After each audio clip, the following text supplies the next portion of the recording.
Bueno, seguimos con los discos y con los espacios de almacenamiento secundario.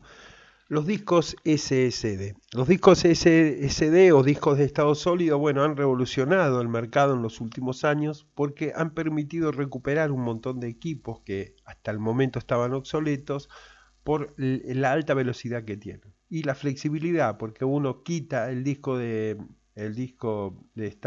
mecánico de un conector serial ATA, un serial ATA 3, conecta el disco de estado sólido y automáticamente sale andando, le instala el sistema operativo y realmente tiene una máquina completamente nueva. Las medidas de un disco son exactamente las mismas que de un disco de estado mecánico, es decir, entran perfectamente, pueden reemplazar perfectamente en una notebook como en una máquina de escritorio también. Y este chiquitito que ven acá abajo es en realidad un disco eh, de estado sólido, pero que se conecta al Mini Express, el M.2, el Mini PCI Express, que lo que hace es eh, conectarse directamente a la placa. Es una ranurita que está en la placa que se conecta a la placa y se atornilla. En esta muesquita ahí va un tornillito y anda muy pero muy bien. Bueno, estos son los formatos que vienen los PCI y bueno, y después está el PCI Express que ahora lo vamos a ver. Los M.2 son discos muy rápidos, muy rápidos y le dan mucha posibilidad a la máquina. Otra de las ventajas es que no ocupan espacio, ¿no es cierto? No ocupan espacio. Cuando nosotros decimos que es un SSD M.2, por ejemplo, 2280, estamos diciendo que 22 es el ancho, 22 milímetros, es decir, 2 centímetros y un poquito, y 80 son los centímetros de la altura o el largo de la memoria. Entonces, mirando el modelo podemos saber el tamaño que tiene, ¿no? En este caso tiene 22 milímetros de ancho por 80 milímetros de largo. Acá vemos varios casos, por ejemplo, fíjense que todos empiezan con 22, 2260, 2280 y dependiendo de los segundos dos dígitos, sabemos que este mide 10 centímetros, 8 centímetros, 6 centímetros y 4 centímetros. Fíjense cómo entra, que no ocupa espacio, ven el tornillito que yo les decía, los 11 centímetros. Cuanto más largo es, mejor. ¿Por qué? Porque entra más cantidad de memoria. Y al entrar más cantidad de memoria tiene mucha más capacidad. Así que fíjense siempre de que sea lo más largo posible. Bien. En realidad un SSD se puede conectar al serial ATA, igual que lo que estaba diciendo hace un ratito, es decir, se puede conectar del mismo modo a un serial ATA SATA 3, que es como un disco rígido, que está donde estaba conectado el disco. Lo puedo conectar al M.2, que es un PCI Express, o bien lo puedo conectar al PCI Express de los X1, X2, X2, X4, X8, X16 de la placa madre. Ahora vamos a hablar un poquito de eso, van a ver qué interesante el por qué los PCI Express tienen muchísima más velocidad y son muchísimo más rápidos y recomendables. Bien.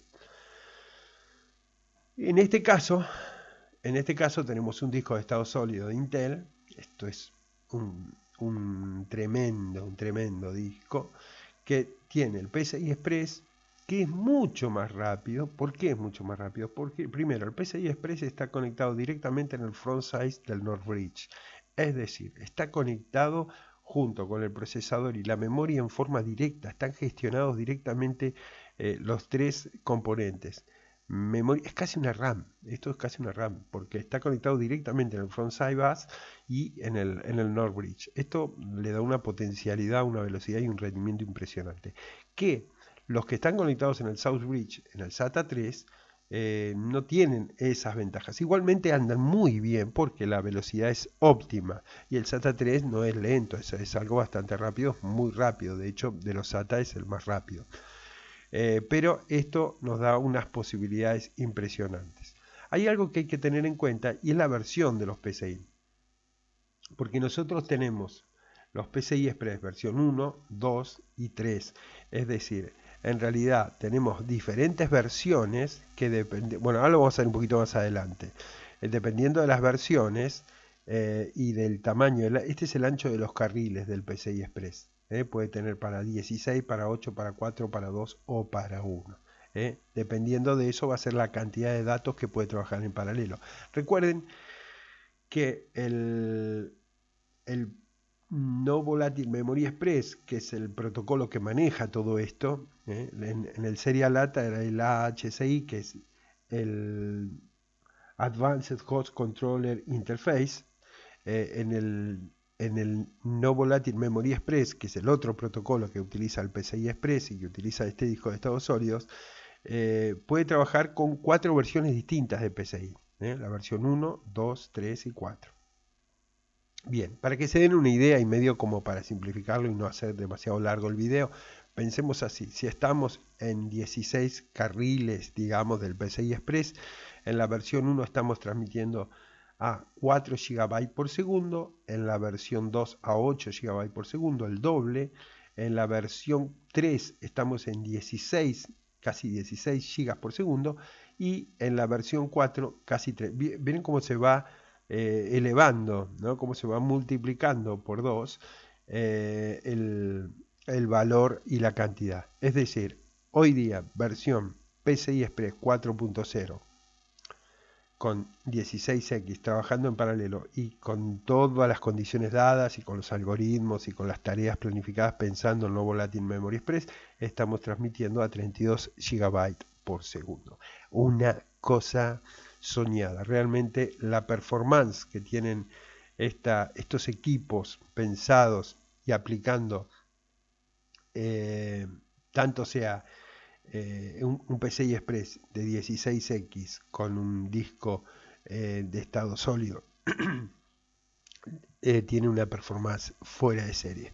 Igualmente los otros también, porque si le pones, a mí en lo personal me pasa permanentemente, estoy instalando discos de estado sólido en máquinas comunes, sencillitas, chiquititas que trabajan con AHCI, con Serial ATA, que los conecto y pasan a ser otras computadoras.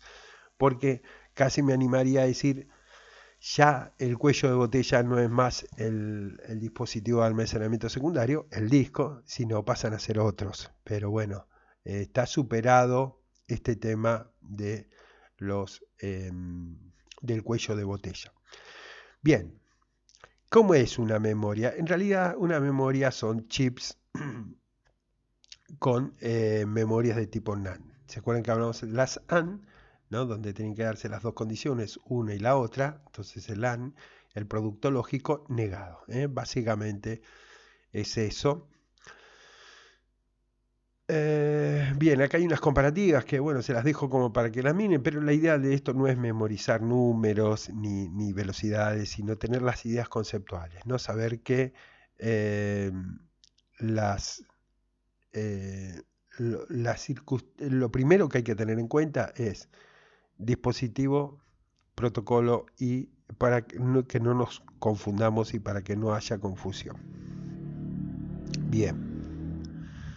Acá había una cosita que quería contarles.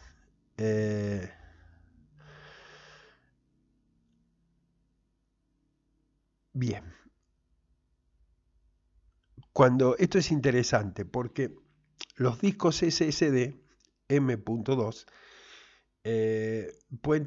podemos tener Serial ATA o podemos tener No Volatile Memory Express. Es decir, el hecho de que el conector sea M.2 no significa que es No Volatile Memory Express o que es Serial ATA. En realidad te podemos tener las dos opciones.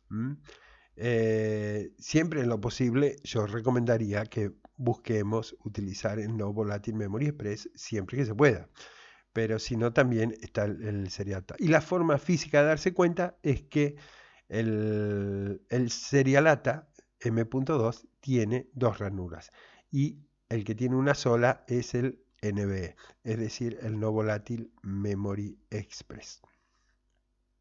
Bien. Vamos a entrar un poquito de lleno en el No Volatile Memory Express. Este protocolo, en realidad, es un protocolo que viene a reemplazar no al Serial ATA, sino a la HCI, es el Advanced Host Controller interface, es decir, viene a controlar el lenguaje o viene a reemplazar el lenguaje en el cual dialogaban y se comunicaban y transferían información los dispositivos desde el frontside bus, desde el módulo de entrada-salida al disco y del disco al módulo de entrada-salida, es decir, de ahí iba para cualquier parte, es decir, memoria o procesador. Eso es lo que reemplaza el no volátil Memory Express. Obviamente que primeramente fue superado el IDE y demás. No es solamente que es más rápido, sino que es distinto. Es distinto, es diferente, tiene muchas más capacidades, tiene mucha más potencia y aprovecha todas las posibilidades que brinda los dispositivos de estado sólido. Quizás una de las cosas más interesantes del no volátil Memory Express es que trabaja en forma paralela, ¿no? Yo les había comentado que el no volátil Memory Express es un disco, por decirlo de alguna manera, que trabaja en forma paralela. Es decir, a diferencia de los seriales que trabajan en forma serial, los discos que utilizan el protocolo NVMe son discos de tipo paralelo. Entonces pueden trabajar hasta 64.000 colas de información, moviendo información para ciertas tareas que son, digamos, tareas, por ejemplo, de backup o de movimientos de información que tienen que hacer. Podría realmente aprovecharse al máximo este tipo de arquitecturas. Bueno, espero que les haya gustado y que les resulte motivador este tema de los discos, de los protocolos y que bueno, y que sea el punto de partida de una investigación personal acerca de este tema, porque en lo personal lo considero muy interesante. Bueno, les mando un gran abrazo y nos estamos viendo en cualquier momento.